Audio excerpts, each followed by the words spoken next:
twari tumaze kubivuga, tugiye kuganirira hamwe ijambo ry'Imana ritubwira ngo kugira ubukristo bwemewe n'Imana. Iyo dusoma mu gitabo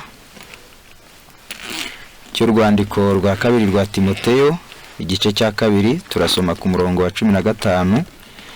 Ijambo ry'Imana riratubwira riti, ujye ugira umwete wo kwishyira Imana nk'ushimwa, umukozi udakwiriye kugira ipfunwe, ukwiriranya neza ijambo ry'ukuri.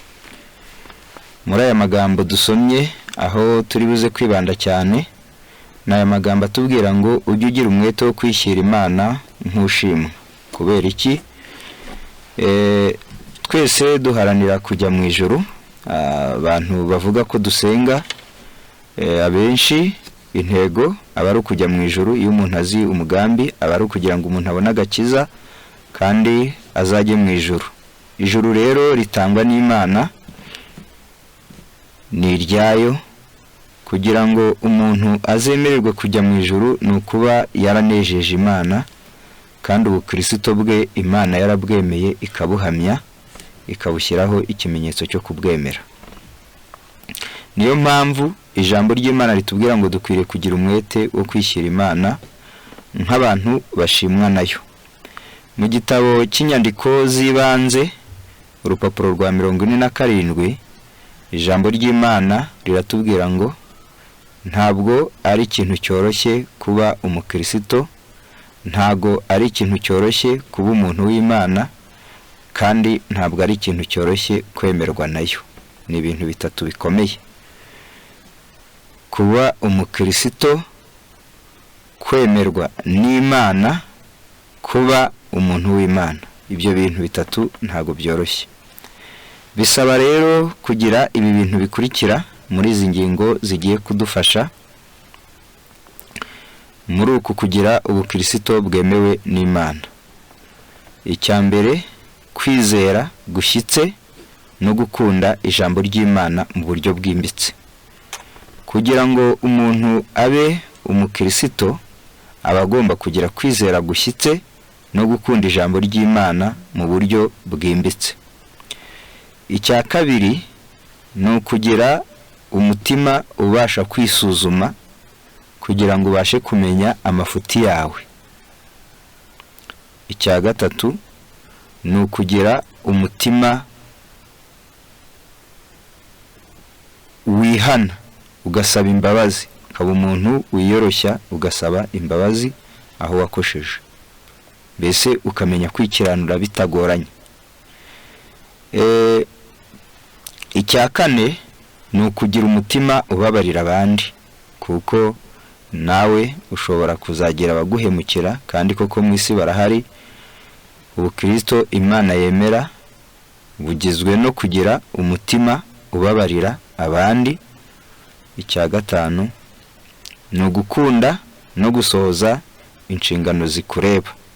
Kugira ngo Imana yemere ubukristo bwawe, ni ukubukunda kandi ugashobora gusohoza inshingano zikureba.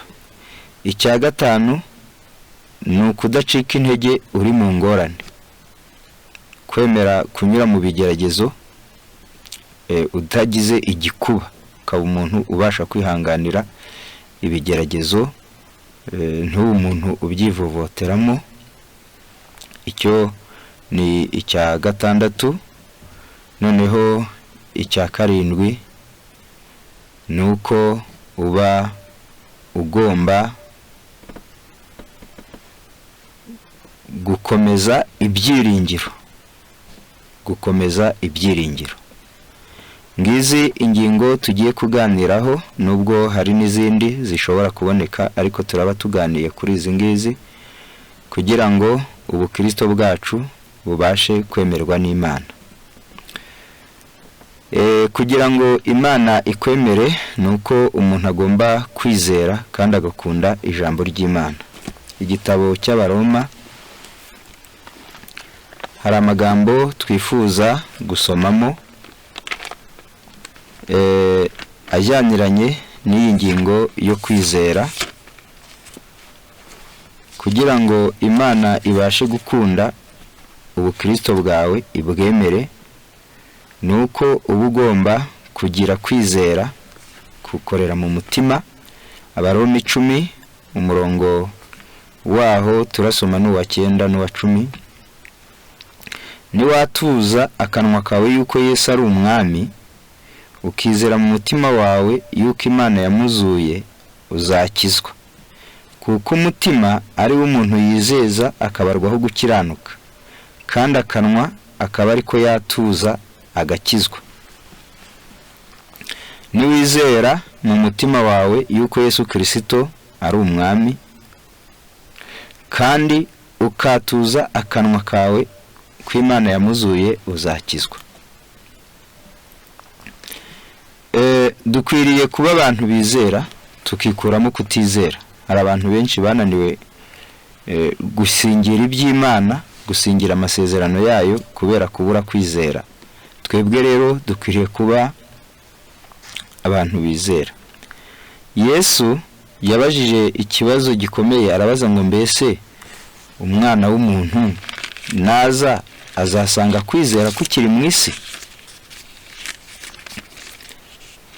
Dukwiriye kwizera Imana, tukizera umwana wayo, kugira ngo agakiza gatahe mu mitima yacu. Kwizera Bibiliya dusobanura yuko ari ukumenya ibyiringirwa umuntu adashidikanya, kandi uko kwizera kukaduhamiriza yuko ibitaboneka ari iby'ukuri gusa byanditse mu ijambo ry'Imana. Kwizera ni ukwiringira Imana, ukamenya yuko igukunda kuruta undi muntu uwo ari we wese, kumenya yuko izi ibyakubera byiza, maze ibyo bikagutera gufata intege nke zawe ukazunga ku mbaraga za Kristo. Ibyo bikagutera gufata ibyaha byawe ukabyunga ku gukiranuka kwa Yesu. Ibyo bikagutera gufata ubujiji bwawe, ubutamenya bwawe, ukabuzirika ku bumenyi bwa Yesu, maze ukamwishyira mu biganza, ukemera yuko akuyobora kandi akurinda. Ibyo tubisoma mu gitabo cy'intekerezo, imico n'ubumuntu. Igitabo ni icya 2, icyigisho kitubwira ngo kwizera. Umukiranutsi w'Imana rero azabishwaho no kwizera. Abaheburayo igice dusoma ni igice cya 10 umurongo wa 38. Umukiranutsi wanjye azabishwaho no kwizera, nyamara nasubira inyuma umutima wanjye ntuzamwishimira. Noneho kugira ngo Imana ishime ubukristo bwacu, nuko tukwiriye kugira kwizera, tukizera iby'Imana yavuze, kandi tugakunda ijambo ry'Imana.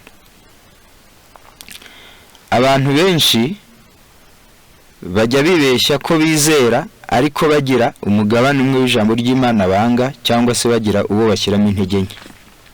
Uko kwizera ntago gushobora gukiza. Kwizera niko kuboko dusingiriza amasezerano y'Imana. Uramutse ufungiwe mu nzu irimo grillage aho ushobora kureba hanze, ariko aho hanze hakaba hariyo ibyo kurya by'amoko menshi, kandi izo grillage zegeranye utashobora kwinjizamo ukuboko, ushobora kwicwa n'inzara kandi ibyo kurya ubireba hafi. Uko niko abantu benshi bicwa n'inzara y'iby'umwuka, kandi Bibiliya bazifite mu ntoki, kandi imirongo ya Bibiliya bayisoma, ariko kubera yuko babuze kwizera bakagumwuma bakicwa n'inzara mu by'umwuka. Noneho dukwiriye kugira kwizera iby'ijambo ry'Imana ritubwira, kandi ijambo ry'Imana tukarikunda. Mu gitabo cya Yesaya 66 umurongo n'uwa 2 haravuga ngo ariko uwo nitaho ni umukene ufite umutima umenetse, kandi agahindishwa umushyitsi n'ijambo ryanjye. Ijambo nshaka kukuramo aho ngaho ni ijambo rivuga ngo agahindishwa umushyitsi n'ijambo ry'Imana. Iyo umuntu akunda ijambo ry'Imana araryumvira, iyo umuntu akunda ijambo ry'Imana araryubaha, iyo umuntu akunda ijambo ry'Imana ibyo rimubuza arabireka, iyo umuntu akunda ijambo ry'Imana ibyo rimutegeka arabisohoza kandi akabisohoza yumva anezerewe ataragahato. Noneho kugira ngo Imana yemere ubukristo bwawe nuko uba ukwiriye kwizera kandi ugakunda ijambo ry'Imana, ibyo rivuga ukabiha agaciro, ukabona ko rikwifuriza ibyiza, ukabona yuko rikwerekeza mu nzira nziza. Urwandiko rwa kabiri rwa Timoteyo igice cya 3 umurongo wa 16, ijambo ry'Imana riratubwira riti ibyanditswe byera byose byahumetswe n'Imana kandi bigira umumaro wo kwigisha umuntu no kumwemeza ibyaha bye no kumutunganya no kumuhanira gukiranuka, kugira ngo umuntu w'Imana abashyitse afite ibikwiriye byose ngo akore imirimo myiza yose. Rero ntabwo ijambo ry'Imana dukwiriye kumva yuko ari ryo kuduhata, ari ryo kutubabaza, ari ryo kutunyuza mu nzira igoranye, ahubwo rigira umumaro wo kutwigisha tukamenya ibyiza ngo tubisohoze, tukamenya ibibi ngo tubyirinde, kandi rikagira umumaro wo kutwemeza n'ibyaha byacu kugira ngo tumenye ko turi babi, dusanga Imana yo mukiza, kandi biradutunganya. Iyo bitweretse ibyo tureka tukabireka tuba dutunganywa, riraduhana ngo dukiranuke maze tubashe gushyikira muri Kristo. Kugira ngo rero Imana yemere ubukristo bwawe nuko ubukunda ijambo ry'Imana, nawe jya wigenzura urebe nimba koko urikunda. Icya kabiri gituma Imana yemera ubukristo bwacu ni ukugira umwuka cyangwa se umutima uzi kwisuzuma byimbitse kugira ngo umenye amafuti yawe. Kugira umutima uzi kwisuzuma kugira ngo umenye amafuti yawe. Ubundi igitera umuntu kujya kuri Kristo nuko yaba yamaze kwibonamo intege nke, nuko aba yamaze kwibonamo ibyaha n'amafuti. Iyo rero utagira umutima wisuzuma ujya ugora Imana kandi ukagora n'abandi. Mu rwandiko rwa kabiri rw'Abakorinto igice cya 13 umurongo wa 5, ijambo ry'Imana riratubwira ngo riduha itegeko ryo kwisuzuma. Ngaho nimwisuzuma ubwanyu mumenye yuko mukiri mu byo twizera, kandi mwigerageze, mbese ntimwimenya kandi ntimuzi yuko Yesu Kristo aba muri mwe, keretse ahari mubaye abagaho. Iri jambo riraturarikira kwisuzuma, riraturarikira kwigenzura kugira ngo tubashe kumenya amafuti yacu, kuko Imana ntabwo izababarira cyangwa se ngo igire tolerance ku cyaha nubwo cyaba gito, icyaha wirengagije, icyaha wabererekeye, icyaha washyigikiye, icyaha wakundwakaje. Ntabwo Imana izashobora kukihanganira ku munsi w'urubanza, ahubwo icyo cyaha kizakurimbuza. Bikaba bisaba umuntu w'Imana rero kugira ngo Imana imwemere, kugira ngo abutagawa, ukwiriye kumenya kwisuzuma. Bibiliya yavuze ngo mbese ntiwimenya.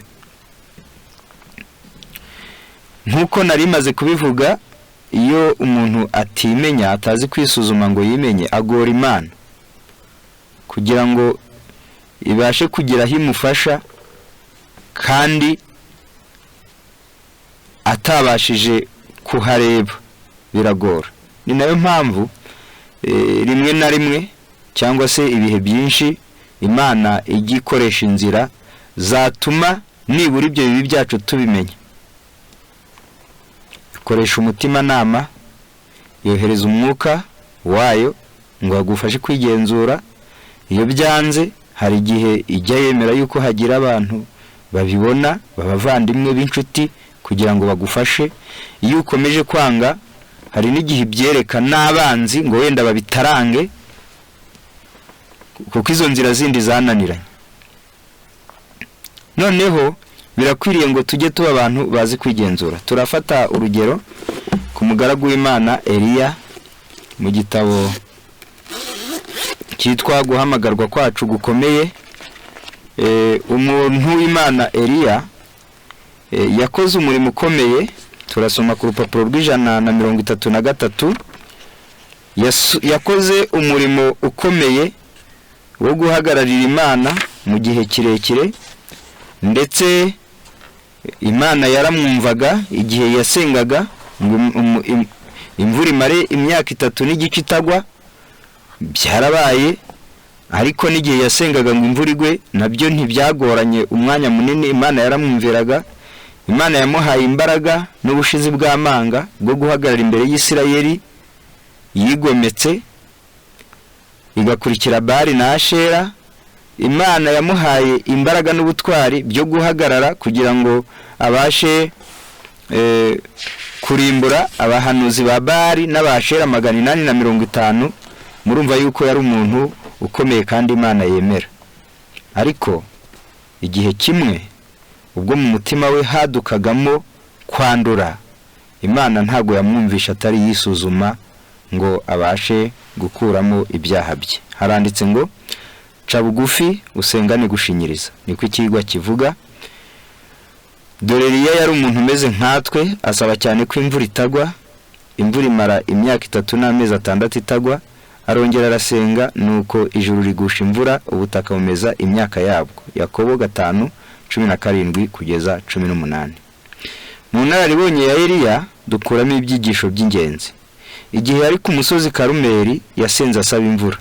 Ukwizera kwe kwarageragejwe, ariko yakomeje gushinyiriza, yohereza ibyifuzo bye ku Mana.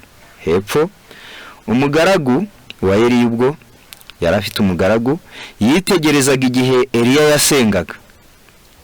Aho tuvuga no gusenga ngo imvura igwe, nyuma yo kwica abahanuzi ba Bali, nyuma yo igitambo cyakongowe n'umuriro, yagiye gusenga ngo imvura igwe. Umugaragu yitegerezaga igihe Eliya yasengaga. Inshuro 6 yagarukaga kuri we avuye kureba, akavuga ko nta cyabonye, ko nta bicu, ndetse nta n'ikimenyetso cyo kugwa kw'imvura. Inshuro 6 Eliya yarasengaga, ariko akabwira umugaragu ati genda witegereze ku nyanja. Niho bapimiraga ibimenyetso by'uko imvura iri bugwe. Umugaragu yagireba agasanga nta kimenyetso na gito cy'uko imvura iri bugwe. Bigaragara yuko isengesho rya Eliya nta gisubizo riri kuhabwa. Byari bitewe n'iki? Kugira ngo asenge inshuro 6 zose nta kimenyetso kiza kumvirwa kwanze. Ariko umuhanuzi ntabwo yigeze acika intege. Yakomeje gusubira mu mibereho ye. Iri jambo niryo ntekereza ko tugomba kwitaho cyane muri iyi ngingo ya 2, kugira umutima wisuzuma byimbitse, kugira ngo umenye amafuti yawe amwe aba yihishe mu ibanga. Noneho ariko umuhanuzi ntabwo yacitse intege. Yakomeje gusubira mu mibereho ye ngo arebe nimba hari aho yananiwe kubaha Imana.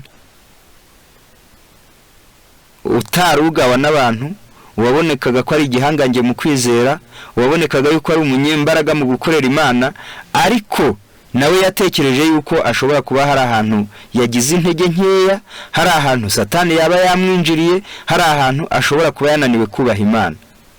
Yakomeje gusubira mu mibereho ye rero no mu mutima we ngo arusheho kureba nimba hari aho yananiwe kubaha Imana. Uko yarondoraga mu mutima we, yarushaga kubona ko akiri kure, haba mu buryo yibona ubwe ndetse n'uko Imana imubona. Yarisuzumye mu mutima, nubwo abantu bo bamubonaga yegeranye n'Imana cyane, nubwo abantu babonaga Imana yakoze ibikomeye binyuriye muri we, ariko we ngo yarisuzumye maze ngo asanga yarushijeho kujya kure y'Imana.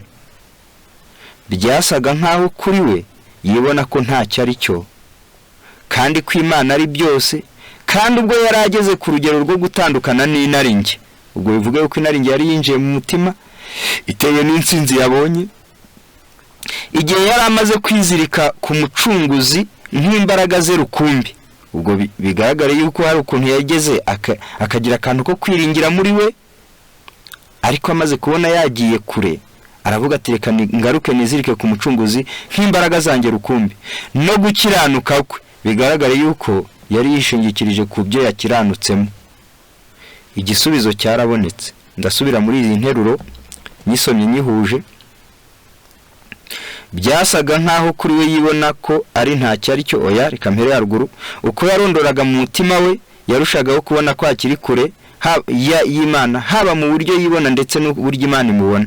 Byasaga nkaho kuri we yibona ko ntacyo ari cyo kandi ko Imana ari byose, kandi ubwo yari ageze ku rugero rwo gutandukana n'inaringe, igihe yari amaze kwizirika ku mucunguzi nk'imbaraga ze rukumbi no gukiranuka kwe, igisubizo cyarabonetse. Umugaragu yahise aza maze aravuga ati dore mbonye igicu gito kingana n'ikiganza cy'umuntu kiva mu nyanja. Urwandiko igitabo cya mbere cy'Abami igice cya 18 umurongo wa 44. Ngaho mbese nimba koko Eliya tuzi nawe hari uburyo Satani yamwegeye akamuteza inaringe, nimba hari uburyo Satani yamwegeye akamuteza kwishingikiriza ku mbaraga ze, nimba hari uburyo Satani yamwegeye akamuteza kumva yuko yakiranutse hari uko akomeye, urumva weho Satani yagutinya te ku buryo utashobora kwisuzuma ngo ujye wigenzura. Biragorana rero iyo umuntu atazi kwisuzuma agora Imana kubona uko imufasha, iyo umuntu atazi kwisuzuma agora abagenzi be ku buryo Imana yigora umwuka wayo ukawuninira, yageraho ikajya ibyerekana abandi kugira ngo nibura bagufashe. Wakwangira nabo b'inshuti bakuri bugufi b'abavandimwe baguhendahenda bagukuyakuya, wakomeza kunangira Imana ikajya ibihishurira n'abandi, noneho barimo n'abanzi bawe ngo bizagukoza isoni. Nibura ukorwe n'isoni ubyihane. Noneho dukwiriye kugira umutima uzi kwisuzuma byimbitse. Hepfo bati dufite Imana yumva ibyo tuyisaba, kandi niducukumbura ijambo ryayo izaha kwizera kwacu agaciro. Ishaka ko tuvanga inyungu zacu n'izayo, kandi nibwo ishobora kuduha umugisha wizewe, kuko iyo migisha nibi yacu ntabwo tuzigera duhimbaza inaringe, ahubwo icyubahiro cyose tuzagiha Imana tuyihimbaza. Igihe cyose ntabwo Imana ihita isubiza amasengesho ako kanya tukiyisaba. Iyo abikora ityo twajyaga kwibwira ko ari uburenganzira bwacu dufite ku mahirwe n'imigisha yaduhaye. Hari igihe Imana idahita isubiza kugira ngo nawe wumve yuko uyikeneye koko, kugira ngo nawe ubone yuko ko kuri gusaba utari gutegeka. Hari ukuntu abantu bajya bavuga bati turategetse, bagategeka n'Imana. Oya, turayisaba mu cyimbo cyo gucukumbura mu mitima yacu ngo turebe nimba hari ikibi twakundwakaje, nimba hari icyaha twimitse. Noneho Imana igiye ihita iduha twahinduka nka simbi, twahinduka basimbi irimo, ntitubashe gusobanukirwa ko ariyo dukesha amaramuko. Eliya yicishije bugufi agera ku rugero rwo kutishakira icyubahiro. Icyo nicyo gisabwa kugira ngo Imana yumve amasengesho, kuko gikurikirwa no kwihesha icyubahiro. Imana nawe yonyine niyo ikwiriye kujya ihabwa icyubahiro. Ngaho rero inshuti nkunda, dukwiriye gushaka ubukristo bwemerwa n'Imana tubinyujije mu kwisuzuma kwimbitse, mu kwigenzura, kugira ngo tubashe kumenya amafuti yacu yo mu ibanga, na yandi abantu batatuziho, na yandi abakuri bugufi batabasha kumenya. Ukwiriye kujya wisuzuma kugira ngo ubashe gucukumbura ayo mafuti, ariko kandi ukwiriye kuba n'umuntu uhikiranura byoroshye. Hari abantu b'inkorotanyi, hari abantu bafite imitima igoranye, ku buryo n'igihe yeretswe icyaha cye aragorana kwihana, akagitangira impamvu, ukimweretse akamwanga, umubwiye ibyaha bye akabigira urubanza, kandi ubwo ari ubufasha wahabwaga. Zaburi 141 ijambo ry'Imana riti umukiranutsi ampane birabakungirira neza, ankubite biraba nk'amavuta asiga ku mutwe wanjye we kubyanga, ariko gusenga kwanjye gukomeze kurwanya ibyaha bya babandi. Dukwiriye kugira gusenga kurwanya ibyaha rero, kandi ibyo byaha ntibibashe kutwihishamo, ahubwo tubivumbure, tubyereke Imana tuti dore n'iki kirahari nacyo ntigisigare. Noneho byaba ari bibi hagize umuntu gucyaha warangiza ukamurakarira. Uyu mugaragu w'Imana Dawidi waranavuze ngo ankubite birabakungirira neza. Gukubitwa no guhabwa igihano kibabaza. Nubwo umuntu yaguhana igihano kibabaza, ariko icyaha cyawe yakikweretse ujye ushima. Ujye ushima uko yakikwereka kose, kuko hari n'igihe umuntu aba atanagushakira ibyiza akakikwereka kwandagaje, akakikwereka mu buryo butari mbese mu buryo butanagushakira agakiza, ariko ubwo yakikweretse, nubwo bisa nkaho agukubise, nubwo bisa nkaho bibabaje, nubwo bisa nkaho bivunnye, nubwo bisa nkaho bikomerekeje, ariko kuba yakikweretse, jya wumva yuko mu by'ukuri ari ikintu gikomeye ukorewe cyo kugira ngo icyo cyaha ukimenye utandukane nacyo. Noneho ngaho gira umutima uzi kwisuzuma byimbitse. Noneho icya gatatu ni ukugira umutima usaba imbabazi bitagoranye, nicyo turi kuvugaho. Umenye kwikiranura, menya kwikiranura. Ndagira ngo reka dusome amagambo y'Imana. Kwikiranura muri Bibiliya haratubwiye ngo, igitabo ni cya Matayo igice cya 5 umurongo n'uwa 23, haranditse ngo nuko nujyana ituro ryawe ku gicaniro ukahibukira mwene so ko ufite icyo mupfa, usiga ituro ryawe imbere y'igicaniro, ubanze ugende wikiranure na mwene so, uhere kugaruke uturire ituro ryawe. Wikiranure vuba n'ukurega mukiri mu nzira, ukurega ye kugushyikiriza umucamanza ataguha umusirikare akagushyira mu nzu y'imbohe. Ndakubwira ukuri yuko utazavamo rwose keretse wishyuye umwenda wose udasigayemo ikuta na rimwe.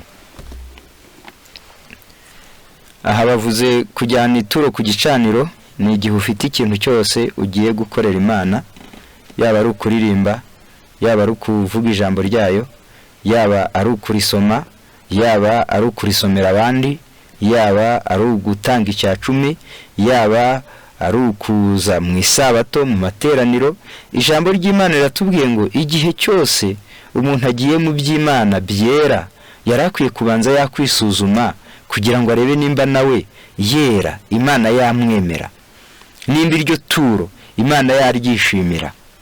Noneho kuko twiga kugira ubukristo Imana yemera cyangwa se bwemewe n'Imana, Imana yakwishimira, birakwiriye ngo umuntu ajye agira n'umutima wo kwikiranura. Hahandi wabonye icyaha kikuriho, hahandi wabonye amafuti akuriho, ugira umutima wo kwikiranura kugira ngo usabe imbabazi. Ni inshingano yawe gusaba imbabazi ukikiranura. Mu gitabo cy'uwifuzwa ibihe byose ntago ndi buhasome, cyigisho kitubwira ngo ni kibwiriza cyo ku musozi, handitsemo amagambo yuko ngo abantu benshi bajya bajyana ishyaka ryinshi mu murimo w'Imana, ngo igihe hari ibyo bagombaga kwikiranuraho na bene se, ngo abantu nk'abo ngo imirimo yabo bakorera Imana cyangwa se imirimo yabo yo gusenga ngo izemerwa uko babanje bakikiranura. Noneho reka dusome muri iki gitabo cyo guhamagarwa kwacu gukomeye, ho baduhaye urugero runini rukomeye koko ku rupapuro rwa 370, batubwira yuko igihe cyose wahemukiye abantu, nubwo nawe baba baraguhemukiye, we kuzajya witwaza guhemuka kwabo ngo bituma utihana icyawe cyaha. Kuko erega nta wabona umuntu ari kwiyahura ngo nawe umwigane, ngo reka mwigane nanjye mwiyahura, niyahura adapfa wenyine. Nta wakora ibyo ngibyo ngo mugirire imbabazi ku buryo wakumva atapfa wenyine ari kwiyahura, ngo mwiyahurane mupfane muri babike babiri. Oya, ahubwo iyo bigeze ku gukiza amagara buri wese akizaye. Noneho kubijyanye n'agakiza nawe akawe gafate mu biganza. ugafate neza. Haranditse ngo niba urupapuro rwa 370 guhamagarwa kwacu gukomeye, haranditse ngo niba dufite agahe kagufi mureke tukabyaza umusaruro dushyizeho umwete. Niba dufite agahe kagufi reka tukabyaza umusaruro dufiteho umwete. Bibiliya tubwira neza ko turi mu munsi ukomeye w'impongano. Umunsi w'impongano wa kera wari umunsi Abisirayeli bose bibabarizagamo imitima imbere y'Imana, bakatura ibyaha byabo, bakaza imbere y'Imana bafite imitima imenetse, bababajwe n'ibyaha byabo, bakihana babikuye ku mutima kandi bafite kwizera kuzima ku gitambo cy'ihongerero. Nta mikino yabaga kuri uyu munsi, nta muteto wari uhari. Ijambo ry'Imana ritubwira yuko abantu bazaga imbere y'Imana bafite imitima imenetse, bababajwe n'ibyaha byabo, bihannye babikuye ku mutima, bafite kwizera kuzima mu gitambo cy'ihongerero cyagomba gutangwa muri uwo munsi cyashushanyaga Kristo. Noneho rero natwe dufite igihe kigufi, turi mu munsi nk'uwo, agakiza kacu kari mu mazi abira. Haranditse ngo niba hari ingorane wateje, nimba hari igomwa wigeze ugira, nimba hari ubugome bwakugaragayeho, nimba warigeze usharirira abandi, nimba warigeze ubakeka ibibi, ihana ibyo byaha atari ukwihana gusanzwe. Ihana ibyo byaha atari ukwihana gusanzwe, atari iby'umuhango, atari iby'umugenzo, ahubwo usange bene so cyangwa abashiki bawe wabikoreye buri wese ku giti cye. Sanga uwo wahemukiye buri wese ku giti cye. Arasa ku mugambi, winyura hirya ngo ukwepe uvuge ngo bya bintu rero ngo uko mwari mubizi ngo bya bibazo ngo twagiranye bifungure iyo bahasha uyisome. Vuga icyaha wakoze, rasa ku mugambi.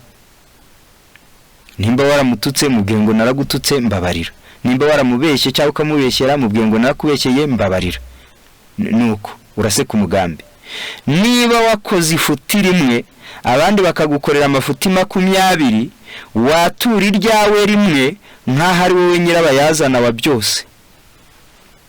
Nimba baraguhemukiye inshuro 20, nimba baragukoreye ibyaha 20, nimba baragukoreye amafuti 20, ariko wewe ugakora rimwe, wimera nk'abisi bavuga ngo kuko mu isi y'umuntu murimo amafaranga make bakakurimo menshi, iyo mugiye kubura nabo mu isi baravuga bati ubwo nugukuramo akaguhasigaye.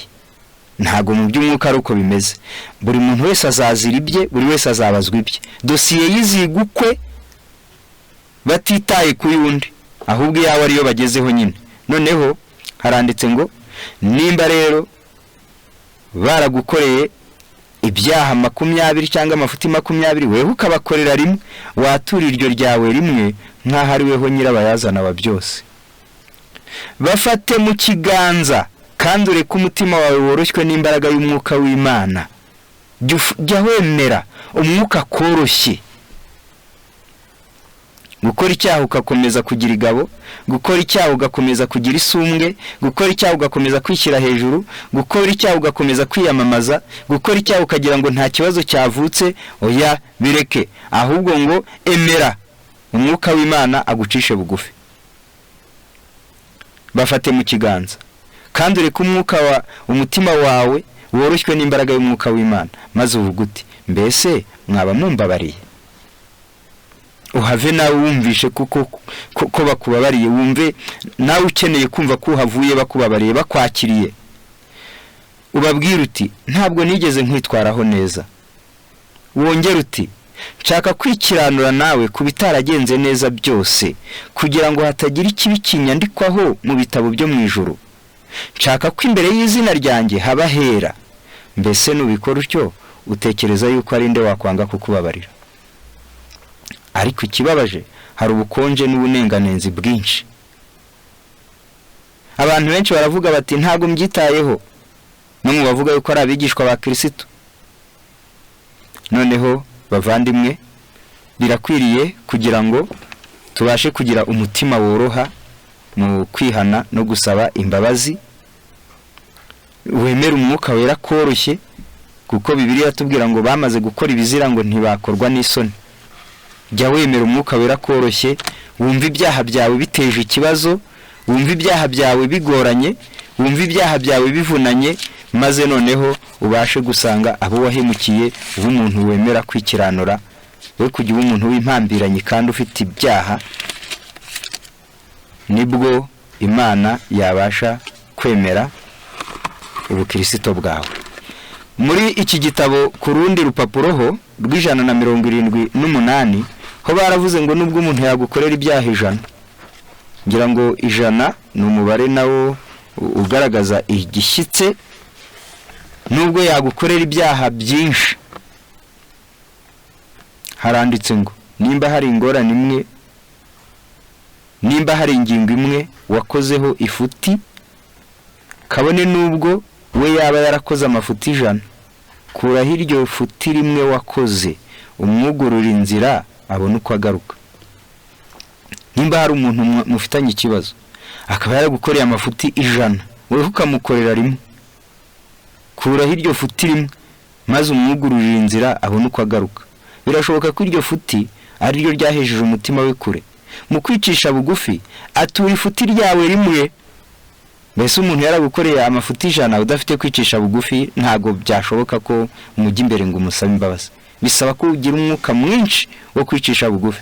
Noneho mu kwicisha bugufi atura ifuti ryawe rimwe, ahari wenda byabasha kumukabakaba, bikaba byamutera kurira no kwatura amafuti 100 akayakura mu nzira. Nguko uko umutima Kristo yapfiriye uzakizwa.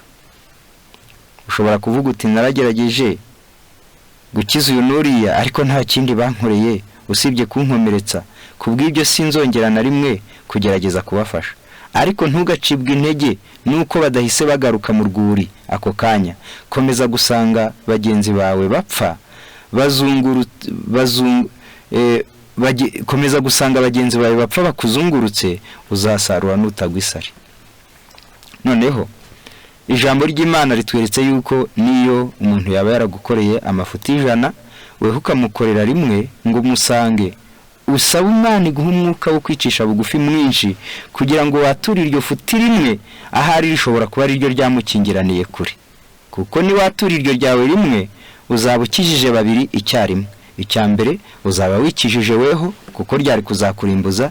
Icya kabiri, nugira umutima wicisha bugufi, ahari uko kwicisha bugufi kuzamukabakaba, nawe yatura ayo mafuti 100 ubu mukuriye icyari kimugoye, icyari kimusitaje mu nzira, noneho ubukijije n'umutima we. Uri kumva yuko uzaba ubonye umusaruro w'inkubwe 2. Ngaho rero kugira ngo Imana ikwemere, nuko ukwiriye kugira umutima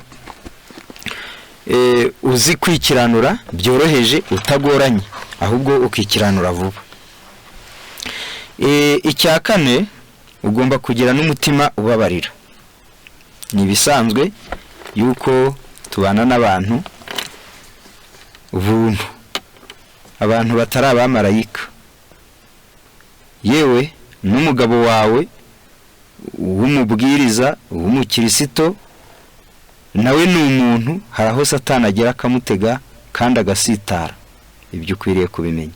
N'umugore wawe w'umwizera w'umuririmbyi, haraho bijya bigera Satani akamukubitamo agatego akakubabaza, kandi mu by'ukuri wenda atari n'ubunabi bwo mu mutima.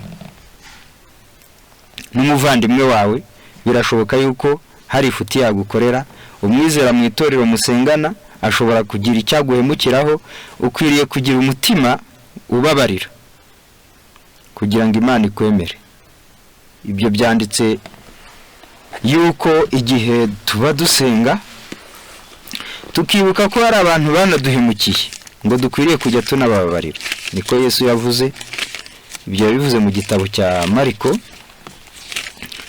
yabivuze mu gitabo cya Mariko igice cya 11,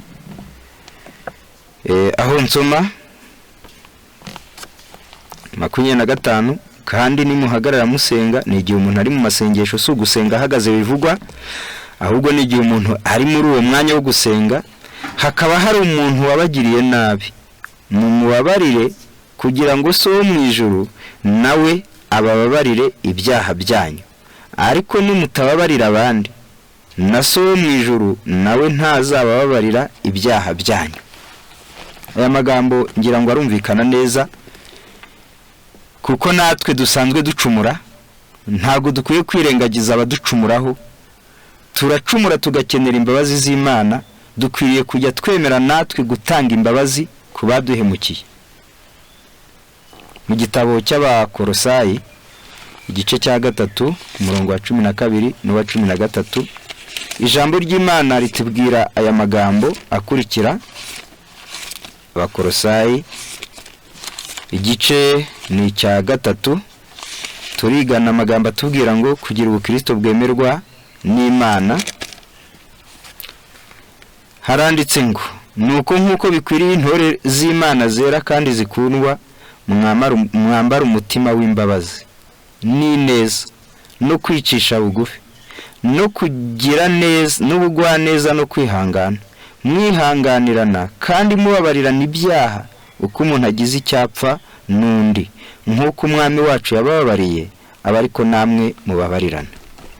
Iri jambo reka ndisobanure mu buryo bubiri. Icya mbere ni umutima w'imbabazi. Ni umutima w'imbabazi.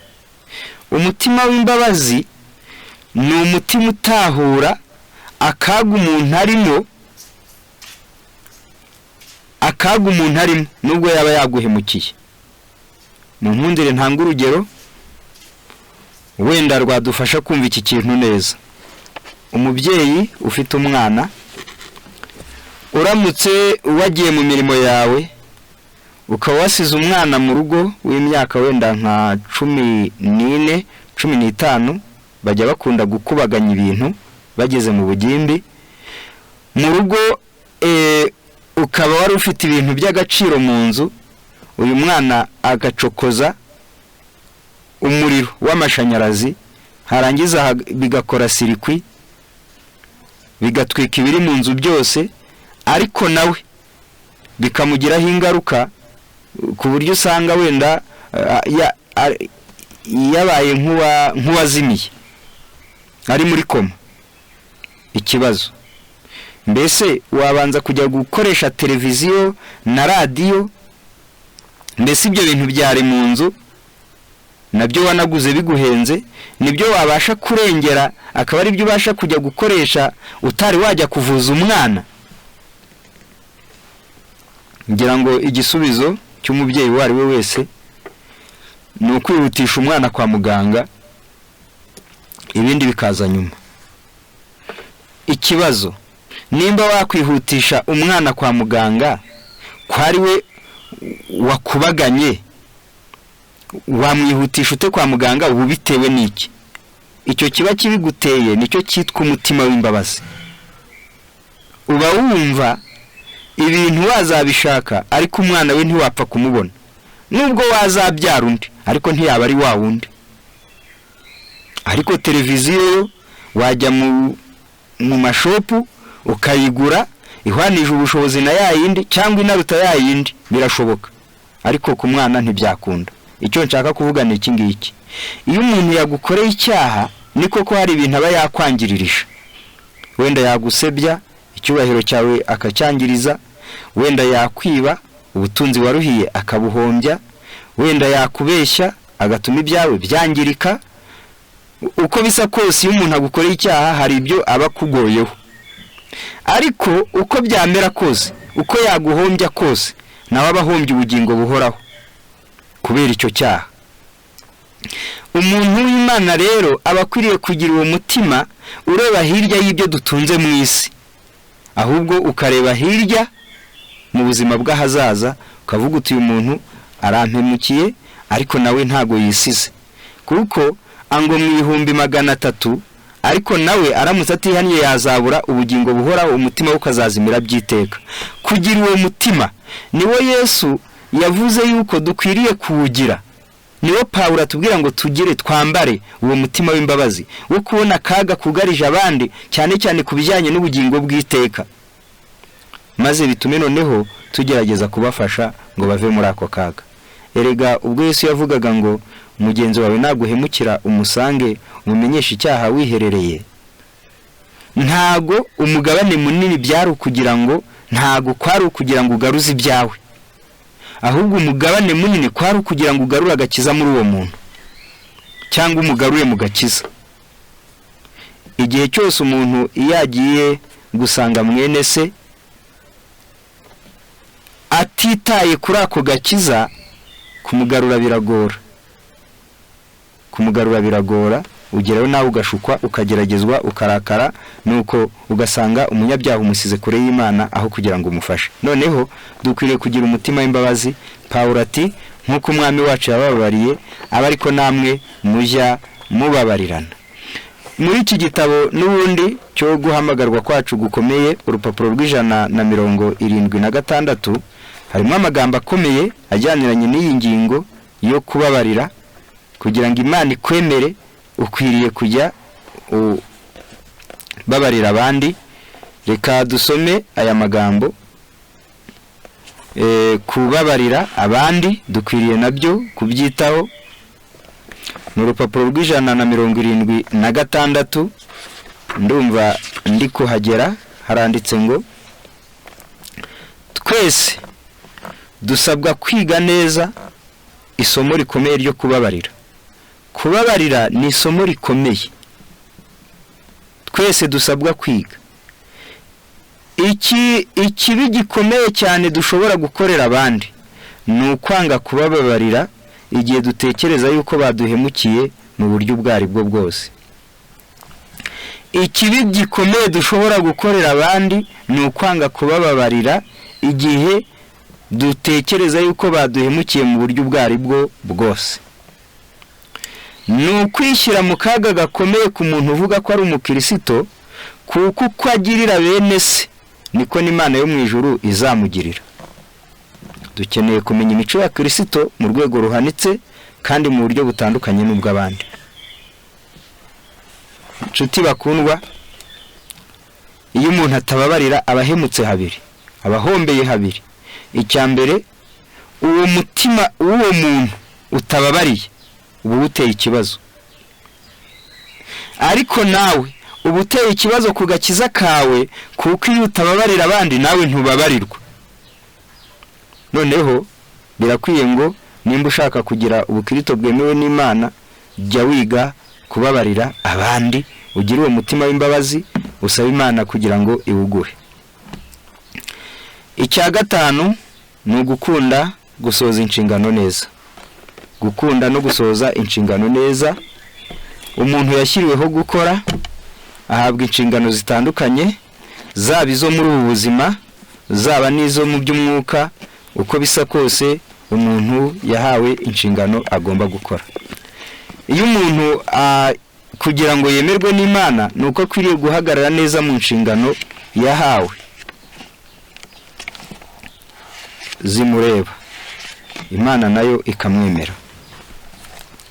Igitabo cy'ibihamya, umuzingo n'uwa mbere, Igifaransa, urupapuro rwa 600, haranditse ngo chacun avait à montrer une foi vivante dans sa famille, dans son voisinage, étable envers les pauvres, plein de compassion pour les affligés, ardent au travail missionnaire et généreux pour la cause de Dieu. Buri muntu wese akwiriye kugaragaza kwizera kuzima mu muryango we. Inshingano ufite mu muryango z'iby'umwuka, inshingano ufite mu muryango zo mu buzima, ujye uzisohoza neza. Dans son voisinage, mu baturanyi be, inshingano ufite zirebana n'iby'umwuka n'iryo muri ubuzima mu baturanyi, ukwiriye kuzisohoza neza. Ukwiriye kugirira abakene neza kandi ukagirira impuhwe abaguwe nabi. Iyo nayo ni inshingano, kugirira abakene neza kandi ukagirira impuhwe abaguwe nabi. Kandi ukwiriye kugira umwete mu ibwirizabutumwa. Ikindi, ukwiriye kujya ugira ubuntu, ukagira ibyo utanga mu mutungo Imana yaguhaye kugira ngo uteze imbere umurimo w'Imana w'ibwirizabutumwa. Gira umwete mu ibwirizabutumwa, ujye utanga gahe, ugerageze kugira umushyitsi urarika umuzane mu materaniro. Gira umwete mu ibwirizabutumwa, ugire gahe ufunga iduka isaha imwe kugira ngo ujye kugira umuntu ubwiriza. Ubuhinzi bwawe nubuvaho utapanga amasaha abiri ujye kugira umuntu ubwiriza, abaje kukugurira ugira ijambo babwira ry'urukundo rw'Imana ribahereza kumukiza. Uko niko kugira umwete mwibwiriza butumwa, ariko kandi ntibigarukiraho, kuko hari aho utashobora kugera n'ibirenge byawe, hari aho utashobora kumvikana nabo mu rurimi. Noneho gerageza kujya utanga no ku mutungo Imana yaguhaye, kugira ngo ubutumwa bubashe kugera aho butari bwagera. Nyamara hari abantu bandi bo ngo bibereye nk'imisozi ya Merozi, maze umuvumo w'Imana ukabajyaho, parce qu'il avait négligé de faire, kuko birengagije gukora ibyo. Hari abantu bagiye bagirwaho n'umuvumo w'Imana kuko birengagije gukora ibyo ngibyo tumaze kuvuga. Ngaho ngo ikintu bakitaho gusa, niko hepfo bavuze, ils avaient aimé le travail qui leur rapportait le prix de profit dans cette vie. Ngo ikintu bakitaho gusa, ngo iyo babonye kirabazanira inyungu muri ubu buzima bwa none. Noneho uri kumva yuko cyaba ari ikibazo, byaba ari ibyago, utagiye wita ku nshingano zaba izo muri ubu buzima, zaba nizo mwibwiriza butumwa, zaba izo mu rugo, zaba izo mu baturanyi, zaba izo ku bakene, zaba izo ku ndushyi, zaba izo ku murimo w'ibwiriza butumwa, ndetse n'inshingano ufite mu gukoreshereza Imana umutungo Imana yaguhaye. Kugira ngo Imana ikwemere, ibi nabyo ubukwiriye kubyitaho. Icya gatandatu ni ukwihanganira ingorane. Turi mu isi ariko igomba kubamo ingorane n'ibibazo, kuko icyaha cyaje, Satani arahari, turi ku rubuga rw'imirwano. Umuntu rero uba ku rubuga rw'imirwano agashaka kwiteteshwa ngo atazumva iminiho y'ibiturika, kandi ari ku rubuga rw'imirwano, agashaka kwiteteshwa ngo atazagira ibimugora, ngo atazagira imitwaro yikorera, hatazagira ibimuvuna. Mu by'ukuri nta muntu ujyana umunyeshuri mu ishuri ridatanga ikizame, ngira ngo nta mubyeyi wabikora ngo maze ngo uvuge ngo ngiye kwishyura minerivare hariya kandi nta kizame batanga. Mu by'ukuri wabubona umwana wawe agiye gupfubirana, kuko ikizame nicyo kigaragaza umunyeshuri urugero ariho, nimba akwiriye kwimurwa cyangwa gusibira, nimba ubwenge bwe bukura cyangwa se bugwingira, nimba ari ku rugero rwo azamuka akajya ku rugero rwo hejuru, cyangwa nimba akiri ku rugero rwo hasi. Ikizame nicyo kibigaragaza. Ntabwo Imana rero nayo yabasha kwemera ubukristo butanyura muri iryo gerageza. Niyo mpamvu Imana yemera umuntu wihanganira ibimugerageza. Ni igitabo cya Yakobo, ndasomamo imirongo nk'ibiri cyangwa itatu muri Yakobo. Reka tuhagere tugire amagambo tuhasoma adufasha kumenya ibijyaniranye n'iyi ngorane, n'iki kintu cyitwa kwihanganira ibitugerageza. Haranditse ngo, igice cya mbere umurongo wa 2, bene data mwemere ko ari ibyishimo rwose nimugubwa gitumo n'ibibagerageza bitari bimwe, mumenye yuko kugeragezwa ko kwizera kwanyu gutera kwihangana, ariko mureke kwihangana gusohoza umurimo wako, mubone gutungana rwose, mushyitse mutabuzeho na gato. Kimwe mu bintu bidutunganya ni ibigeragezo, kuko iyo umuntu anyuze mu bigeragezo niho umenyera intege nke zawe. Birashoboka ko araguza, ariko ubwo utari warwara ngo urwaze bigere kure, hari igihe weho utabizi ukajya wihara, ukajya ugaya abandi, ukajya wumva ubaciriyeho iteka, ariko umunsi rwakuremeyeho noneho ukisobanukirwa ukuri, bigatuma ujya imbere y'Imana ukavuga uti burya Mana ntacyo ndicyo ngaho mfasha. Ukabugaragaye yuko uri umunyeshuri ukwiriye gusubizwa mu ishuri burya nubwo wajyaga wiyemera. Noneho ibigeragezo bitunganya umuntu. Ibigeragezo byerekana aho umuntu afite intege nke n'aho afite imbaraga, aho umuntu yoroshye n'aho akomeye. Nawe ubwawe ukabyimenyera, ukemera ko utsinzwe. Iyo ikigeragezo kije, hari igihe umuntu yemera ko atsinzwe, aho yikakazaga agaca bugufi, aho yaciragaho iteka abandi akababarira, noneho umuntu akoroha. Noneho bene data mumenye uko ari ibyishimo rwose, nimugubwa gitumo n'ibigeragezo bitari bimwe, mumenye yuko kugeragezwa ko kwizera kwanyu gutera kwihangana, ariko mureke kwihangana gukomeza umurimo wako, mubone gutungana rwose mushyitse mutabuzeho na gato. Naho igice cya mbere umurongo wa 12, hahirwa umuntu wihanganira ibimugerageza, kuko namara kwemerwa azahabwa ikamba ry'ubugingo iry'Imana yasezeraniye abayikunda. Noneho birakwiriye ngo umuntu ukeneye kwemerwa n'Imana ajye anihanganira ibimugerageza, ye kubona yuko ari ishyano rimugwiriye, ahubwo amenye yuko ari akayira nako Imana yagennye yuko abantu bazajya berezwamo. Kandi mvuge n'iki, uhabwa ikizami gikomeye ntugeze mu mwaka ukomeye. Ntabwo umwana wiga mu wa mbere bamuha ikizami kingana n'umunyeshuri uri mu wa 6, ntabwo uri muri primaire bamuha ikizami gihwanye n'icyo uri muri secondaire, ahubwo iyo umuntu ahabwa ibigeragezo bitoye, ubwo kwizera kwe nako kuba ari guto. Iyo umuntu ahabwa ibigeragezo binini, ubwo Imana ibibona kwizera kwe nawe kwarazamutse, ariko igashaka yuko gukomeza kwiyongeraho kugira ngo apimirwe kuri uwo munzane uremereye. Noneho nujye ubona ufite ibigeragezo byinshi, ujye uvuga uti buri Imana yabonye nanjye ndi igikoresho gikomeye. Ujye uvuga uti Imana nanjye yabonye ko ngeze muri secondaire, niyo mpamvu yampaye uru ruzame runini, reka mpangane narwo kugira ngo nkomeze na kaminuza nyigeremo. Noneho birakwiriye ngo tujye twihanganira ibitugerageza. Ku ngingo ya 7, ubukristo bwemerwa n'Imana no gukomeza ibyiringiro. No gukomeza ibyiringiro, hari abantu bajya bagenda mu rugendo ariko bageraho bagacika intege.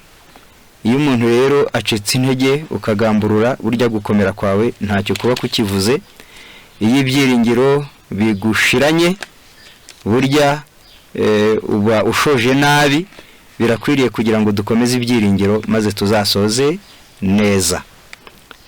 Igihe kimwe Paulo yandikiye abana b'Imana b'Abaheburayo, bari baratangiranye ibyiringiro, ariko urugamba rubasakiraniyeho bigeraho bagasa n'abacogora, maze arabandikira ati mujye mwibuka iminsi ya kera, ubwo mwababazwaga muhorwa iby'Imana. Ngira ngo ni mu Baheburayo 10 umurongo wa 19, kwihanganira kumaramaza mu kwizera. Ari kuvuga ati dufite ubushizi bw'ubwo bwo kwinjizwa hera cyane n'amaraso ya Yesu. Noneho dukwiriye kugira ubushizi bw'amanga, kandi tukaba abantu bajya mbere, tugashikama, tugakomera mu by'Imana, ntidusubire inyuma, ntiducogore, kugira ngo tuzabashe kuhabwa ingororano. Kuko umuntu aramutse yarakiranutse, umuntu yaramutse yarakoze ibyiza, ariko igihe cyagera noneho agasubira inyuma, buriya byaba bibaye ikibazo gikomeye. Niyo mpamvu rero dukwiriye kurushaho kumaramaza, dukwiriye kurushaho kujya mbere, dukwiriye kurushaho gukomeza amasezerano Imana yaduhaye, kugira ngo tudacogora tugasubira inyuma, ahubwo dukomere kugira ngo kwizera kwacu kuzabashe gukomera kugakiza Imana yaduhaye. Reka Imana idufashe muri uyu mwanya kugira ngo tugire ubukristo bwakwemerwa n'Imana, tugire kwizera kandi dukunde ijambo ry'Imana mu buryo bwimbitse. Dusuzume imitima yacu kugira ngo tubashe kwimenyaho amafuti abamwibanga yihisha, tubashe kugira imitima ibasha kwikiranura mu buryo bworoshye, tuba abantu basaba imbabazi mu buryo bworoshye tutagoranye, tuba abantu bababarira, tuba abantu basohoza inshingano neza, twihanganira ingorane kandi tugundira ibyiringiro twatangiranye, tuzageze ku iherezo tudacogoye, tudasubiye inyuma, tudacitse intege, ahubwo dukomereye muri Kristo, kugira ngo tubashe kwikiza, tuzakize n'abandi bazizera ijambo ry'Imana. Imana idufashe kandi bidushoboze mu izina rya Yesu. Reka dusenge. Mwami wacu uhoraho, udukunda, ukiranuka, kugira ubuntu, twongeye kuza imbere yawe tugushima kuko uduhaye ijambo ryawe ngo riduhanure, ritwereke intege nke, ritwereke aho dukirira, ritwambika imbaraga. Izina ryo nirihabwe icyubahiro. Twese abumviye hamwe ijambo ryawe, uduhe gukomera, uduhe kwikosora, uduhe guhinduka, uduhe kugushikamaho, kandi uzaduhe kuzakubona ugarutse, tuzashima urukundo rwawe. Amahoro yabane natwe, ukomeze kutubera byose. Abari mu ngorane z'intambara, abari mu ngorane z'uburwayi, abari mu ngorane zo gucika intege no gusubira inyuma, bose turabasabiye kugira ngo bagirire ubuntu, imbaraga zawe, gukiranuka kwawe, byose bibarengere, nuko babashe kubonera agakiza muri wowe.